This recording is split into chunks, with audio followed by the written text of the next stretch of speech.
How do finances affect child custody cases?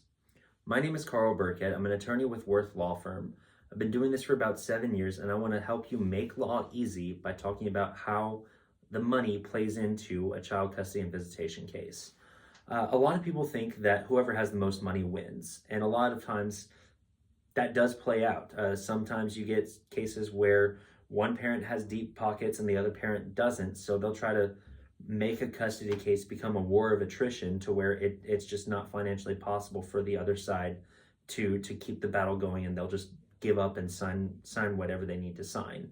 Uh, I don't like that. I don't like when cases try to play out like that. I do everything that I can to try to avoid that. So when I think about finances in terms of child custody, I just think of what is in the child's best interest. Um, it's not always the case where the person who makes more money is the better fit for to be the custodian. Sometimes it's the exact opposite. I mean, if you've got a parent who makes great money, but they work, 12 hours a day, 7 days a week, they're not exactly going to be available full to raise the children.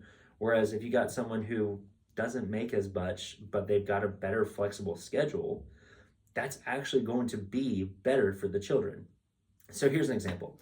Let's say you've got mom and a dad, and I'm going to be misogynistic and I'm going to say, let's say the dad's making six figures and works 80 hours a week, and the mom is a teacher who makes a teacher's salary. But mom's able to use a teacher's schedule, which means that she's able to do the school run, the pick up and drop off. She's able to have a little bit more flexibility in if a kid is sick or needs to go to the doctor or has a dentist appointment or something like that, to where she can actually be available for the children. That's going to be more important than just dad being able to write a check.